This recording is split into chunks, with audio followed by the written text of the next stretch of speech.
Hi dear students, இந்த வீடியோல tenses அப்படின்றதுல கான்ஜுகேஷன் பார்த்தலாம். ஃபர்ஸ்ட் இந்த கான்ஜுகேஷன் அப்படின்ற வேர்டுக்கு மீனிங் என்னன்னு நமக்கு தெரியணும். செட் ஆஃப் ரூல்ஸ் அப்படின்னு அர்த்தம். செட் ஆஃப் ரூல்ஸ் அப்படின்றது வந்து கிராமர். இந்த கிராமர்ல the backbone of English grammar அப்படின்னு நம்ம சொல்றது டென்சஸ்.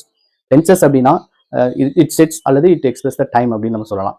டென்ஸ் அப்படின்னாலே டைம் அப்படின்னா அப்போ ஒரு சென்டென்ஸ்ல நம்ம ஒரு விஷயத்தை பத்தி பேசுறது எந்த காலத்துல நடக்குது அப்படின்றது டென்சஸ் அப்படின்னு நம்ம சொல்றோம். இந்த டென்சஸ்ல வந்து கிராமட்டிக்கல் சப்ஜெக்ட்ஸ் அப்படின்னு பார்த்தோம் அப்படின்னா there are 7 கிராமட்டிக்கல் சப்ஜெக்ட்ஸ். அது என்னலாம் அப்படின்னா I, we, you, they, he, she, it அப்படின்னு நம்ம சொல்லலாம். அதே மாதிரி இங்கிலீஷ்ல நம்பர் அப்படின்னு ஒன்று இருக்கு. இங்கிலீஷ்ல நம்பர் அப்படின்னு சொன்னோம்னா சிம்பிளா அதை நம்ம என்ன சொல்லலாம் அப்படின்னா சிங்குலர் அண்ட் ப்ளூரல் அப்படின்னு சொல்லலாம். இந்த ஐ, வி, யூ இந்த 7 கிராமட்டிக்கல் சப்ஜெக்ட்ஸ்ல எதெல்லாம் சிங்குலர் எதெல்லாம் ப்ளூரல் அப்படின்றது தெரிஞ்சா கமெண்ட் செக்ஷன்ல வந்து சொல்லுங்க. ஏன்னா இதை பொறுத்து தான் டென்சஸ்ல வெர்பும் மாறும். சப்ஜெக்ட் எந்த மாதிரி வருது, அதாவது சிங்குலர்ல வருதா அப்படின்றத பொறுத்து வெர்பு சிங்குலர்ல வரணுமா ப்ளூரல்ல வரணுமா அப்படின்ற ஒன்று இருக்கு. ஸோ இந்த மாதிரி விஷயங்களை டீல் பண்ணக்கூடிய கிராமர் டாபிக் என்ன அப்படின்னா கன்கார்ட் சிஸ்டம் அப்படின்னு நம்ம சொல்லுவாங்க. ஓகே, இந்த வீடியோவில் நம்ம பார்க்க போகிறது சிம்பிள் ப்ரெசன்டென்ஸினுடைய கான்ஜுகேஷன் செட் ஆஃப் ரூல்ஸ் எப்படி அப்படின்றத பார்க்கலாம். அதை தமிழ்லையும் நம்ம பார்க்கலாம். கண்டிப்பாக உங்களுக்கு இது வந்து ரொம்ப யூஸ்ஃபுல்லான வீடியோவாக இருக்க போகுது.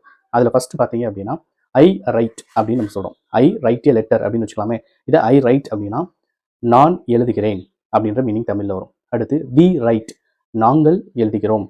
அடுத்து யூ ரைட் நீ அல்லது நீங்கள் எழுதுகிறீர்கள் அப்படின்னு வரும். சரியா?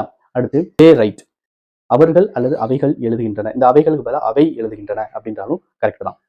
ஹி, ஷி, இட்டுக்கு மட்டும் வெர்போட எஸ்ஓ அல்லது இஎஸ்ஓ நம்ம வந்து ஆட் பண்ணணும். அது சிம்பிள் ப்ரெசன்டென்ஸுடைய ஒரு ரூல். இந்த ரூல்ஸ் அண்ட் யூசேஜ் எக்ஸாம்பிள்ஸ் இதெல்லாமே நம்ம டீட்டெயிலாக பார்க்கும்போது பார்க்கலாம். அடுத்து ஹி ரைட்ஸ் எ லெட்டர் அப்படின்னு வரும்போது அவன் எழுதுகிறான் அப்படின்னு வரும். சி ரைட்ஸ் அப்படிங்கும்போது அவள் எழுதுகிறாள் அப்படின்னு வரும். இட் ரைட்ஸ் அப்படிங்கும்போது அது எழுதுகிறது அப்படின்னு வரும். ஸோ இதுக்கு அடுத்து ஏதாவது நேம் வருது அப்படின்னா அந்த நேம் ஆனா பெண்ணா அப்படின்றத பார்த்துட்டு அதுக்கேற்ற மாதிரி போடலாம். ஃபார் எக்ஸாம்பிள் அதில் வந்து என்ன நம்ம யூஸ் பண்ணலாம் அப்படின்னா இப்போ ராம் அப்படின்னு வருதுன்னா ராம் ரைட்ஸ் ஏ லெட்டர் அப்படின்னு வரும். இதுதான் சிம்பிள் ப்ரெசன்டென்ஸினுடைய கான்ஜுகேஷன். இதுக்கு அடுத்து கண்டினியூஸ் டென்ஸ், இந்த மாதிரி கரஸ்பாண்டன்ஸ் டென்ஸ்னு சொல்லக்கூடிய 12 டென்சஸ்க்குமே கான்ஜுகேஷன் அடுத்தடுத்த வீடியோவில் வரும். ரொம்ப ஷார்ட் அண்ட் ஸ்வீட்டாக இருக்கும். இதை டெய்லி மெமரபிள் பண்ணுற மாதிரி ரிமெம்பர் பண்ணுற மாதிரி அடிக்கடி கேட்டீங்க அப்படின்னா ப்ராக்டிஸ் ஆயிடும். மீண்டும் அடுத்த வீடியோ சந்திக்கலாம். பாய்.